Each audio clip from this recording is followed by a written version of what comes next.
So the three of us went with, there was a group of 6 of us all together that went to Guatemala. Kind of give you a backstory of how our group came together. We go to church together, and then the other 3 went to church together. Elena, who was the leader of our group, she took her family to Guatemala in June of last year. And I had known her a little bit, so I just went up and asked her about it so she could give me some information, because I had been wanting to go on a mission trip.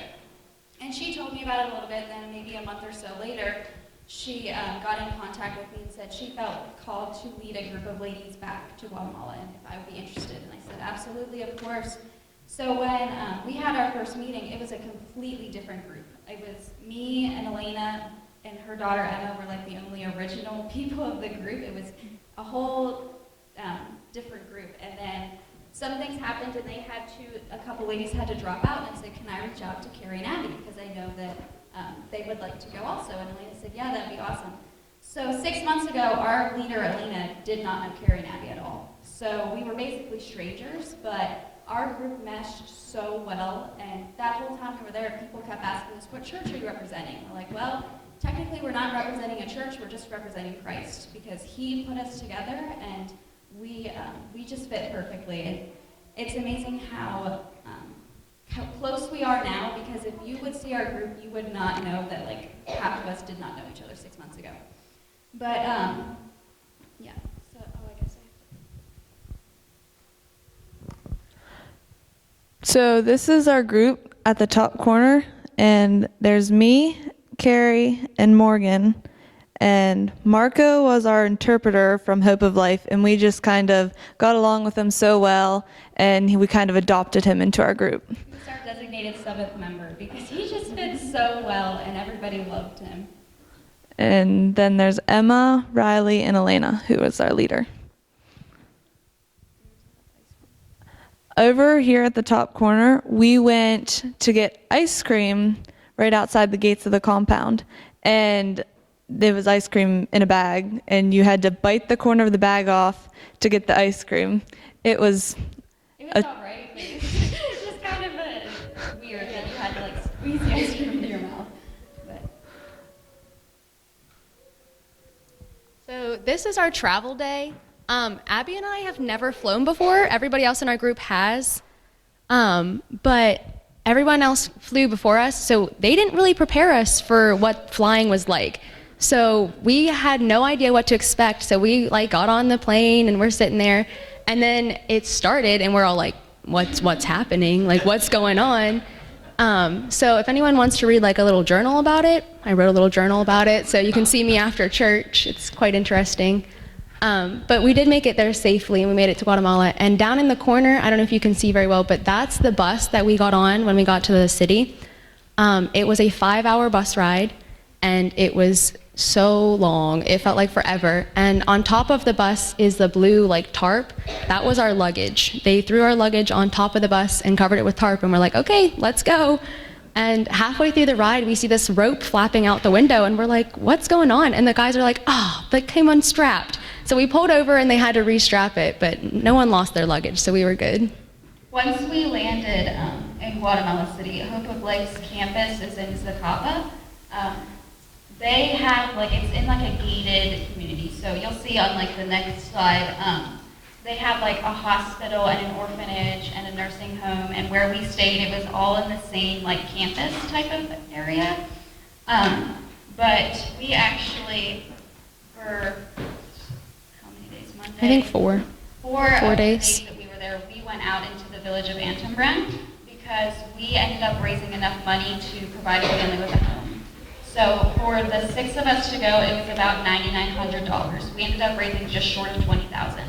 So that was definitely a gift from God, and we were able to provide this wonderful family who we all fell in love with a home. So that gave us the ability to go out into the village and kind of see how they lived, and it was fun.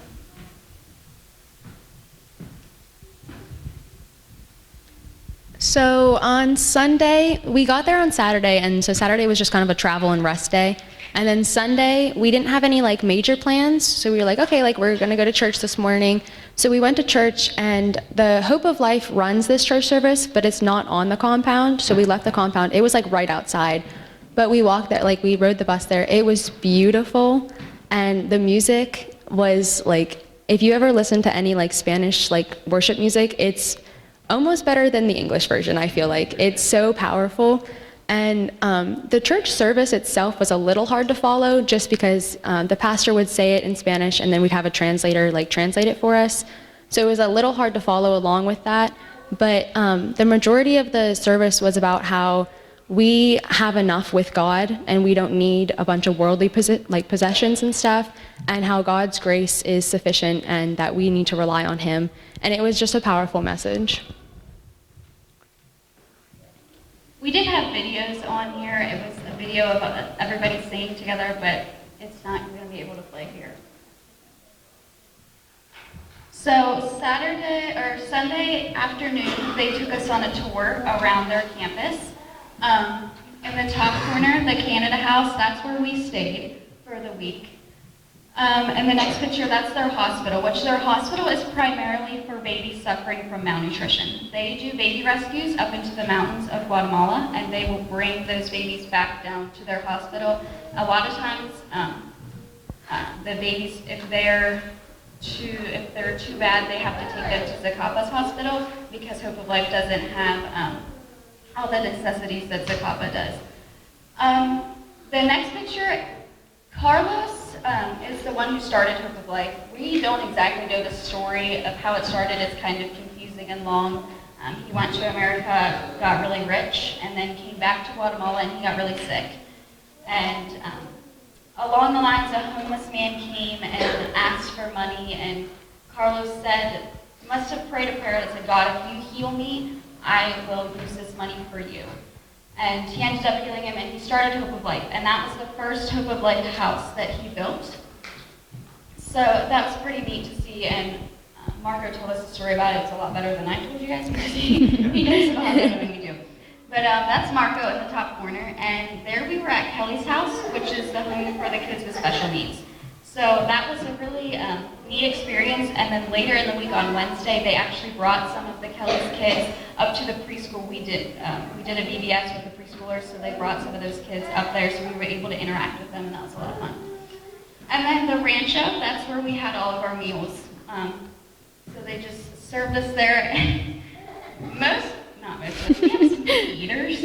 So half of us liked it, and then the other half, like Abby, did not like it. Ate very, very few things throughout the trip. They had really good bread there.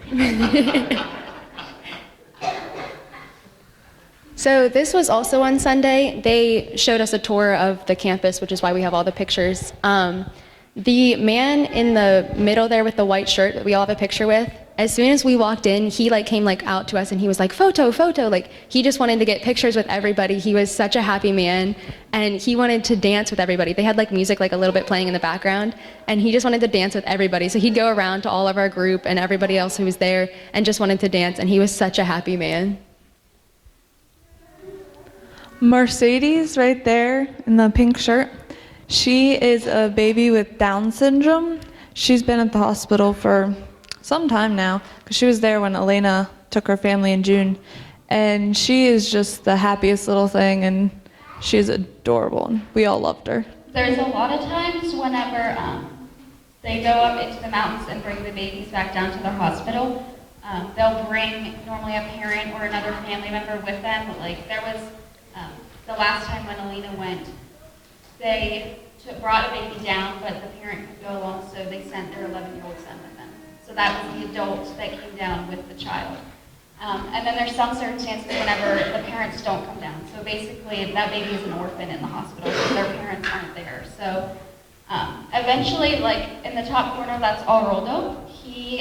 His parents weren't there, and he is kind of being worked into the orphanage, worked into the preschool, and he just learned to walk this year. So the judge said, once he can learn to walk, he can go home. That's okay with me. But the judge has never been to his house. In order to get to his house, he has to walk up a really steep hill, and he just can't handle that.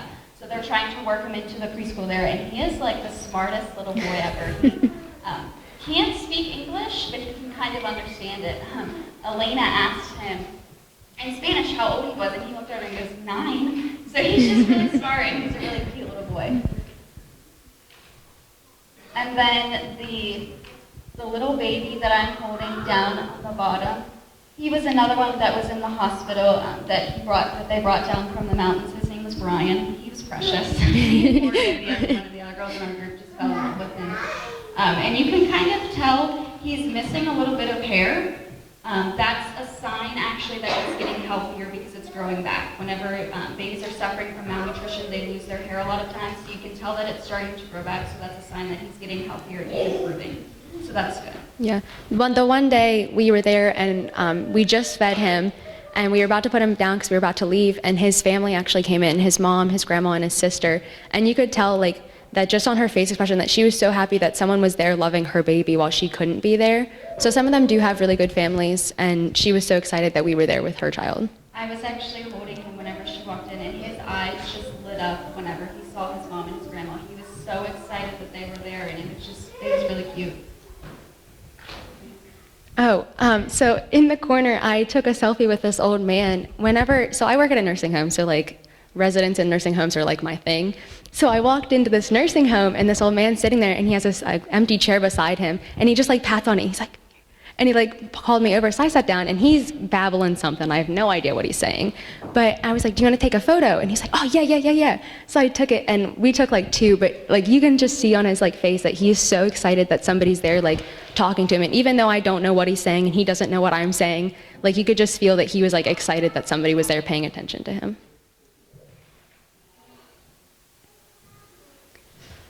So this is the first day, Monday, that we went into the village. When we got there, it was a little expensive. So they started the construction of the house the Tuesday before we came, and then they finished it that Thursday or that Wednesday we were there. Mm-hmm. So whenever they build houses, they do them quick. It's not like how we build houses here in America.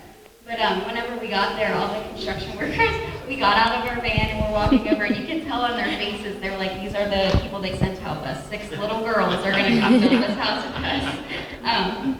But it was neat because throughout the week you could tell that they really grew. We grew in them, and like whenever we would get there and get out of the van, they'd be like, "Oh, hi," and be excited to see us, and they'd want us to come over and help. So it was really nice throughout the week building that relationship with those people. In the top corner, the top 2 pictures in the corner, the one little boy with Abby and Carrie, his name was Noe. He was the sweetest little boy ever, and him and Abby really, they have formed a connection throughout the week, and he just loved Abby.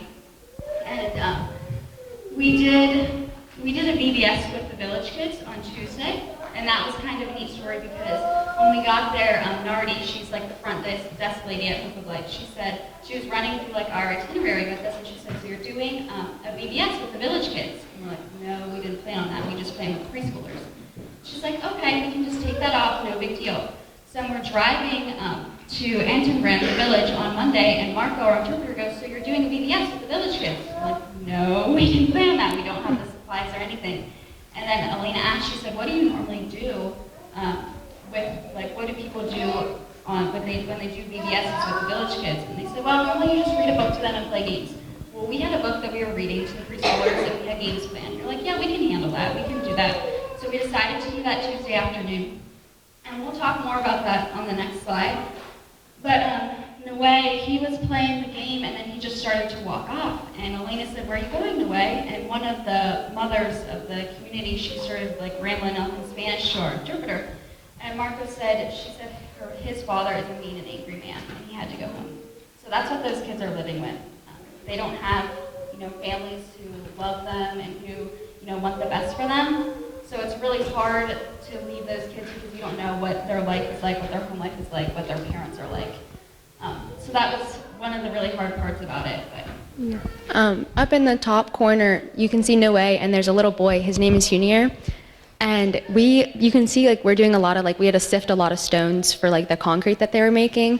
And he just wanted to help. As soon as we got there, the 2 boys came running over there they wanted to help. And he was so little because he was only 5. and he was like really tiny, so he couldn't get a whole lot of stones on his shovel, but he's like, I want to help, I want to help. So he would take a running start. He'd probably start clear back at this wall, full speed running, and hit the stone pile just to get enough of stones on his like shovel. And then since he had too many on his shovel, he couldn't really lift it up very well. So by the time it got to our bucket, he had lost 90% of the stones he had. But he would just keep doing that just because he wanted to help so bad with us. And since he was 5, he wasn't old enough to go to school yet, so he was there with us every day we were there. So we really, he found a place in all of our hearts. He was really cute. And then the corner picture over here, that's the family that we built the house for. Before we left, we went and got outfits for each of the family members. We each chose a family member, went and bought some outfits for them, and so we just took pictures with each of the person that we bought for. Over here in the corner, that's Nuri. She was 10. Abby is holding Ariana. She was 2. Carrie bought for the father, his name was Adrian. Morgan bought for the mother, her name was Mildred. I bought for the son, his name was Felipe, which Felipe was also there the whole week with us. They got permission to be off school that week to help with the house, and we all fell in love with him. He was just the sweetest little boy ever, and he took a piece of all of our hearts. But when we got there, they told us his name was Alejandro. So we, like, the whole week we're calling him Alejandro, and he goes, "That's not my name." And we're like, "What is your name?" He said, "It's Felipe." And we're like, "Why'd they tell us that your name was Alejandro?" And they're like, they thought it was easier for you guys to learn Alejandro than it was Felipe.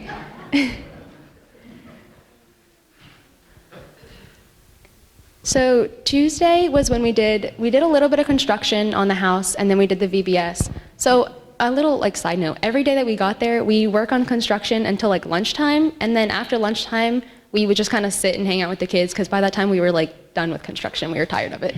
So we would just sit and like hang out with the kids. So that's what we did with the VBS as well. So it was pretty funny. We told, on Monday when we left, Marco told Felipe that we were gonna read a story to the kids and to tell all his friends.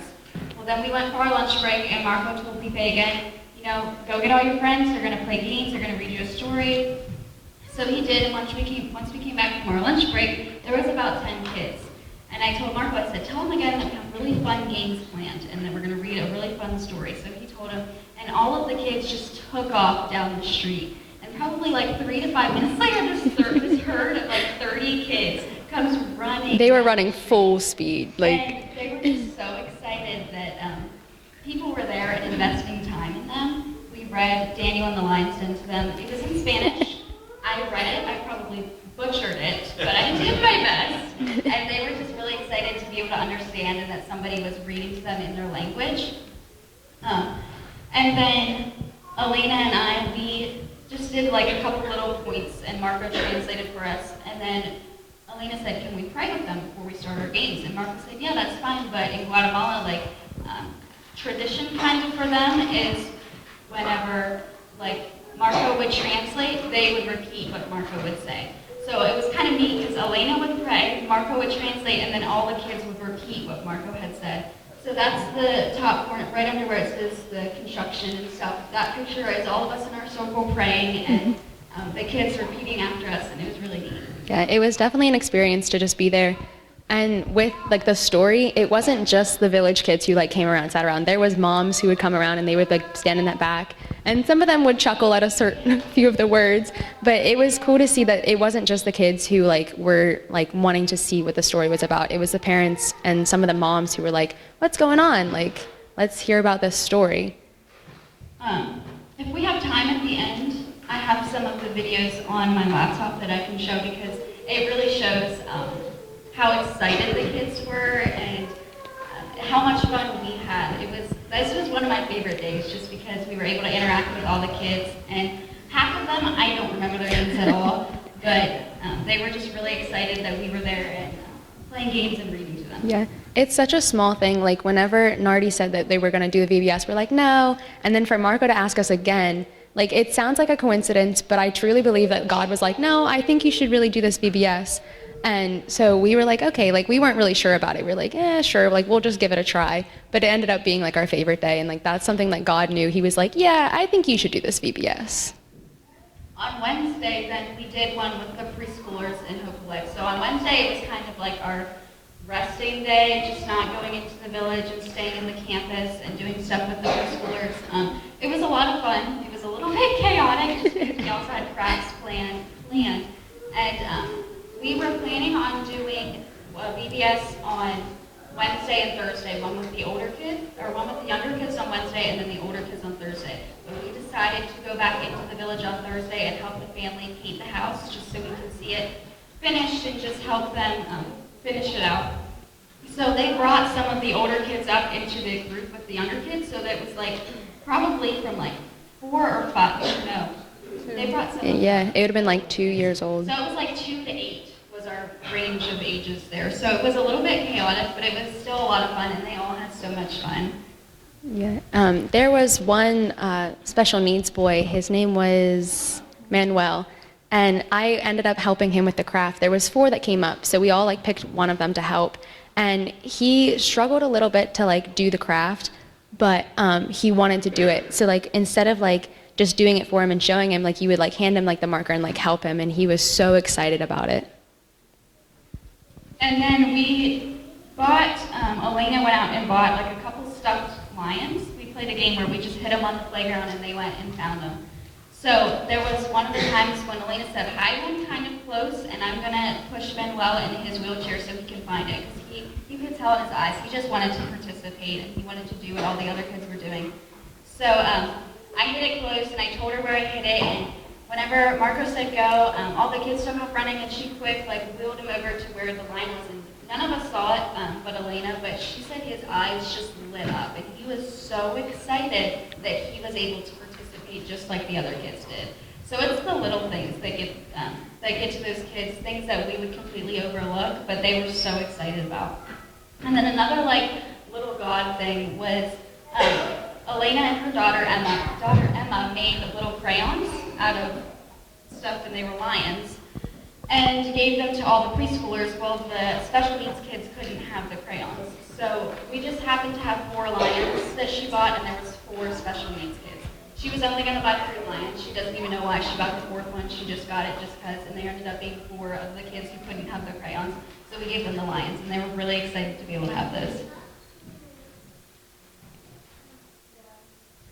So on Wednesday, we did the VBS in the morning, and then after that, we went for lunch, and we did go to the dump. Everyone told Elena the last time they were there, like, you have to go to the dump, like, it's such an experience, like, it's so eye-opening, you have to go. So she was like, okay. So we planned on going, and none of us really know how to feel about it. It was definitely an experience. It was really hard to see how those people live in the dump. You can see up in the top corner that like it's smoking, it's on fire all the time. There's literal flames in certain spots, and people and kids are just digging through that. Like young kids are digging through the burning fire to get cups or anything that they think is valuable that they could maybe sell for a couple change or a little bit of food. And it was really hard to see them living like that.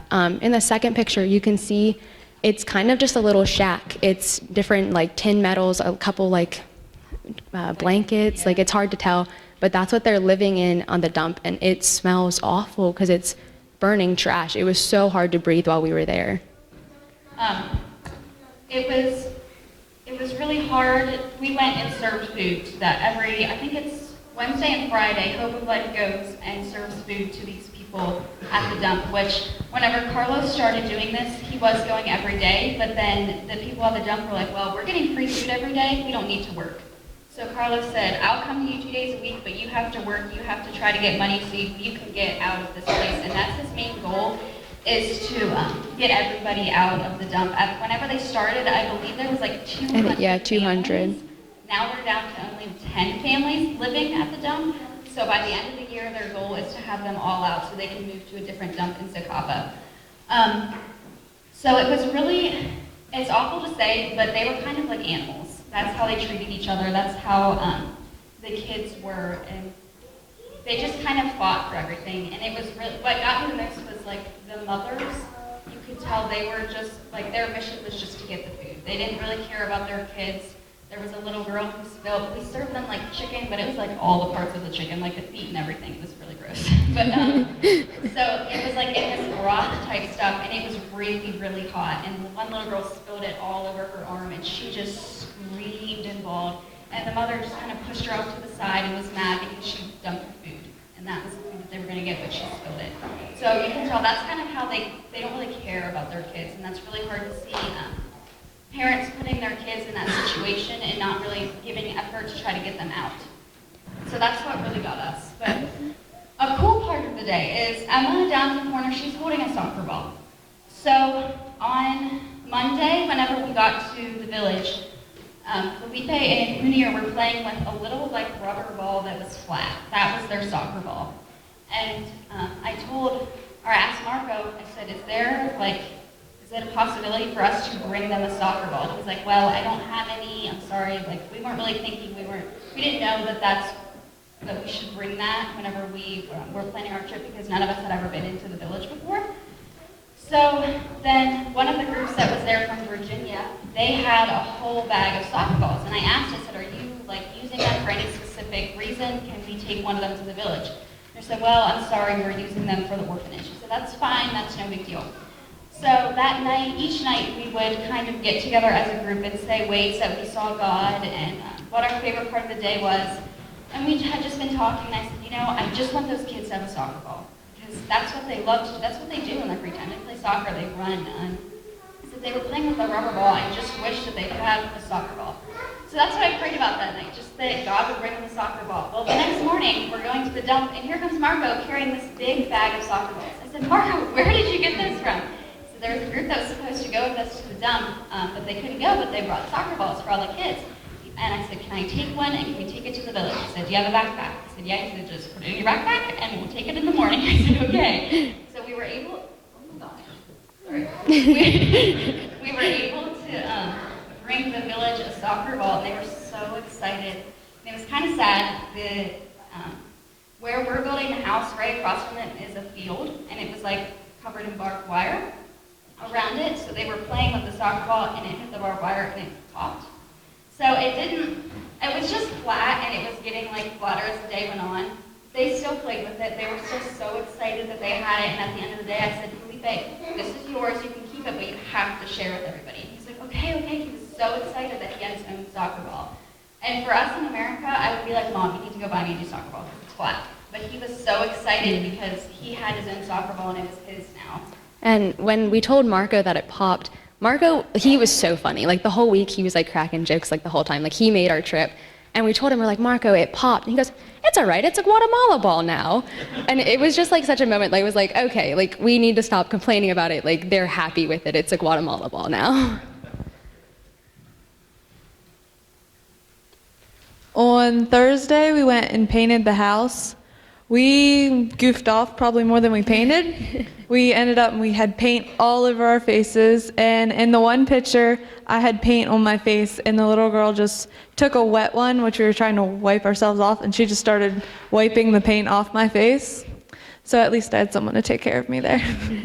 You could, when the kids got off school at like 12:30, that's where they came every day. They just came to the house. And they wanted to help, they wanted to be there and to be with us. So it was kind of funny whenever because we had paint all over our faces, all over our arms, and Felipe was just covered in paint. So I gave him a wipe, and I was telling him to like wipe his face off, try and get it off, and I had the wipes up in my hand, and the wipe comes over and rips a wipe out of my hand and pulls out my arm and starts scrubbing out my arm to try to get the paint off. So those kids, they were caring for us, and you could tell that they wanted to help us just like we wanted to help them. So it was pretty cute. But Thursday was a lot of fun. We finished painting the house with the family. At that point, the construction team was completely done. So they were done on Wednesday and they left. So it was just us and the family and then a couple other of the villagers who came and helped us paint. And the bottom corner, that's the house that was finished. So it was a house, but it was like the bare minimum of a house. It was 3 little rooms, 1 little bed in each room, and a stove that was It was a stove, but it was like some weird concrete looking thing, and then a little table that like you would put out on your patio. Yeah, it was just like a plastic table. Yeah. So it was, they were really excited. that was their house and it was finished, but like to us, it was like, that's not a very good house. Yeah. But the family that got the house, they had been living in like a wooden house, but then for different circumstances, they had to move in with a family member. And the family member said, you have up until this point, and then after that, you have to be out. Like, I can't have you staying with me anymore. So they were going to be homeless. And Mildred told us, she said, I prayed all the time when I was working, whenever I was at home, just to give me, like, I needed a home for my kids to grow up in, for them to be safe and happy. And then, you know, we ended up raising enough money, and they just happened to be the family that Hope of Life chose for us to build the house. So it's amazing how God works and how God knows. Whenever we started fundraising, that was not even, like, we had no idea that was going to be an option. But God knew that this family needed that house, and he was going to use so many people who contributed and gave us money to build this family a home. Yeah, we went into this trip just thinking, like, we just want to be with the kids. Like, we just want to do, like, a VBS with the kids. Like, we don't want to do construction. Like, we're 6 little girls. Like, we don't want to do construction. And God knew that, like, he's like, yeah, I think you're going to do construction. From plain mind. And I'm so glad that that's what it was, because it was something that I'll never forget. And it was really cool to be able to build the house with the family and be able to meet them. And Mildred told us, she said, your angels sent from God, that, you know, he provided, but we wanted to let the family know that it was so many other people other than us. We were the 6 that were blessed to be there and build that house, but so many people contributed and gave money and prayed for us, and that was the reason why we were able to be there. Up in the top corner, that's Marco, our interpreter. He, like I said earlier, he was so funny. So he knows English and Spanish, obviously, he had to. But he was self-taught English, so he didn't go to school or anything for it, so he taught himself. So the whole week, like, if we had a question, we're like, oh, how do you say this in Spanish? He'd be like, okay, like, what does this mean in English? And so, like, we would, like, go back and forth the whole week. Well, he's holding a bird. You can't really see it too well in the picture, but he's holding this, like, parrot. And it might not be a parrot. I actually don't know any kind of birds, but he's holding this bird. And he looks at me, he goes, I'm trilingual. And I was like, what? He goes, watch. He goes, tweet, tweet, tweet, tweet. And the bird did it back. And I was like, and he goes, see, I'm trilingual. And so, like, the whole time he was, like, making jokes. It was so funny. So Friday was the day that we, like, had to say goodbye to our village. We were leaving Saturday early morning. This was probably the hardest day of the week. It was definitely filled with emotions. You can see on the screen that, like, we're, like, smiling and we're crying, and there's a lot of emotions. And even now, like, looking at it, there's still a lot of emotions with it.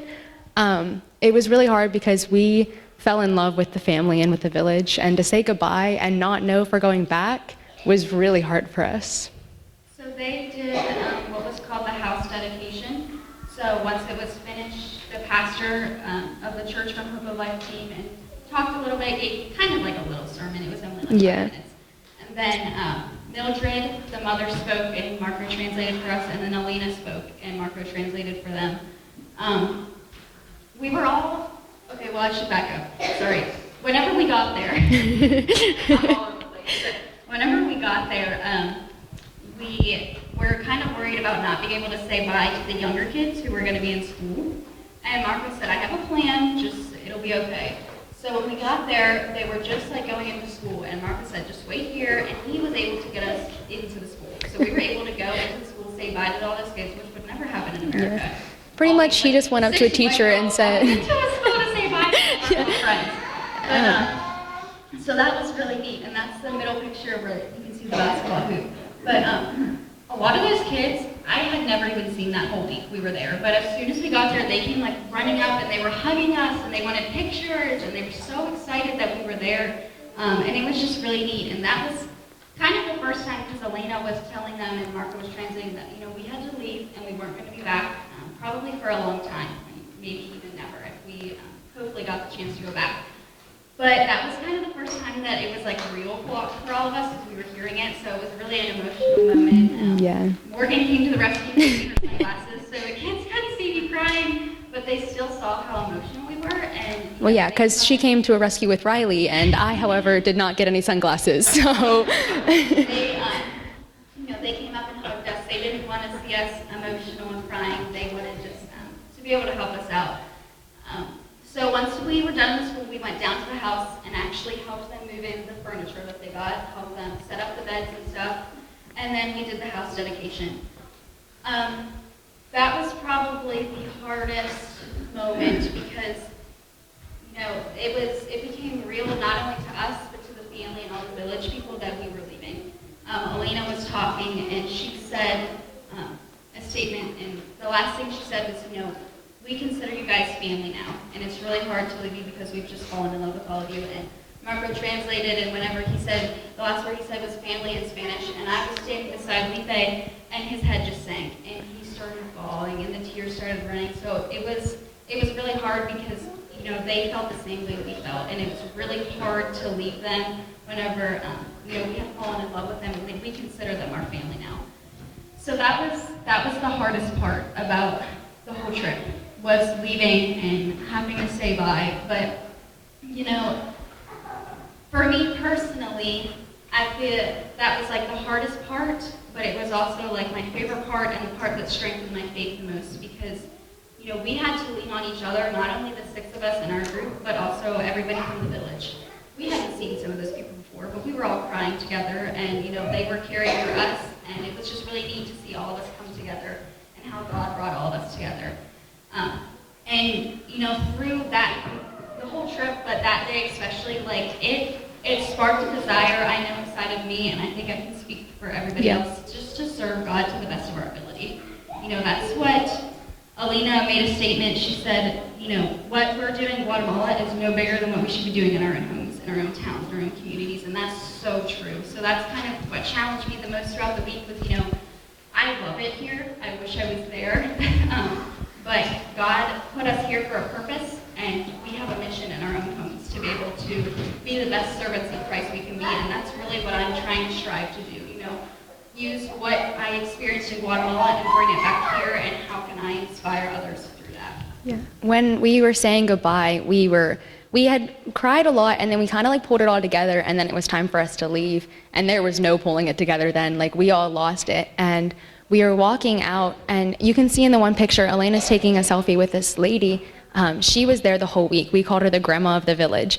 Her name was Rosa, so we didn't call her Grandma Rosa, but when it was just us, we were yeah, Grandma Rosa. So we called her the grandma of the village. When we were leaving, I was a mess, and she came up to me and she hugged me, and she started to cry. So then I started to cry even harder, and then she seen Riley was crying, and she called Riley over, and she hugged us both, and she said something. I don't know what she said, but Riley and I looked at each other and we're like, we have no idea what she's saying. But it didn't really, in that moment, it didn't matter what she was saying. Yeah, it would have been nice to know what she was saying, but you could just feel when she was hugging us and when she was crying that she loved us, and in that moment, you could feel God was there with us. It was such a moment of, I don't know her, I just met her this week, but I'm never gonna forget her, and I'm never gonna forget the love that she had for us in that moment. And it didn't matter that we didn't speak the same language, it didn't matter that we lived completely different lives, but God had brought us all together for this moment and for that week to bless them, and they blessed us just as much as we blessed them. I can't say oh, we built them a house and we blessed them. They blessed me more than I can even imagine that I would have blessed them. Yeah, that trip, I think it exceeded all of our expectations. It was, something that none of us will ever forget, and something that, hopefully, we were dropping pages and that we wanted to come back. So we're all hoping that, we get that opportunity, but still, it influenced us in so many ways, and that's something that we'll be able to carry with us for the rest of our lives. So this is just a progression of our house. Up in the top corner, that's what we saw when we pulled up. They had been working for almost a week at that point to get the foundation laid, to get the building started. So we're okay, it doesn't really look like a house. I'm not sure where this is going. But as you see throughout the pictures, it turns out to be this house for this family. And this is our last slide, and I don't really know what time your service ends, but we probably went over. So, but sorry about that. But, we just through going to Guatemala, we have had so many opportunities now that we're home to share what we did with other people. Whenever you say, like people at work, why weren't you here for a week? Oh, I went to Guatemala. Why in the world were you in Guatemala? Well, and then you get to tell them what you did. So it's really cool how, God puts these opportunities in your life and how you can share them with other people. So thank you guys for showing interest in us and interest in what we did. We really enjoyed talking about it, being able to share what we did with everybody and share about the people we met, and it's just really exciting to be able to talk about. So thank you. Yeah.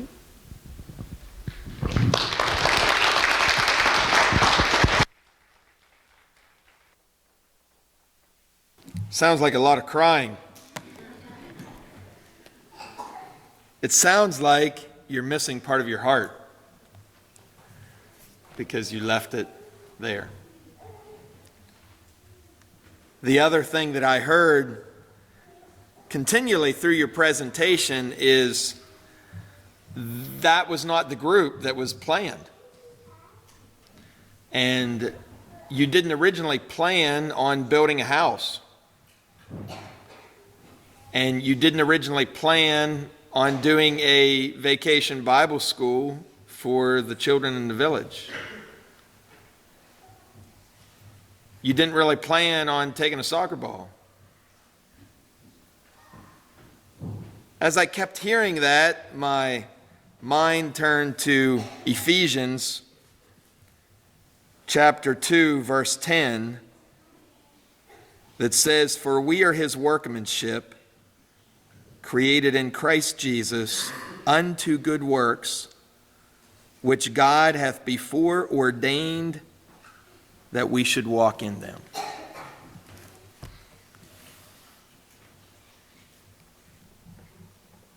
Girls, young ladies, for you, for all of us, if we can settle that question, whose plans am I running with? Mine or God's? That's the most important question we'll ever settle. Whose plans? Mine or God's? Thank you for sharing.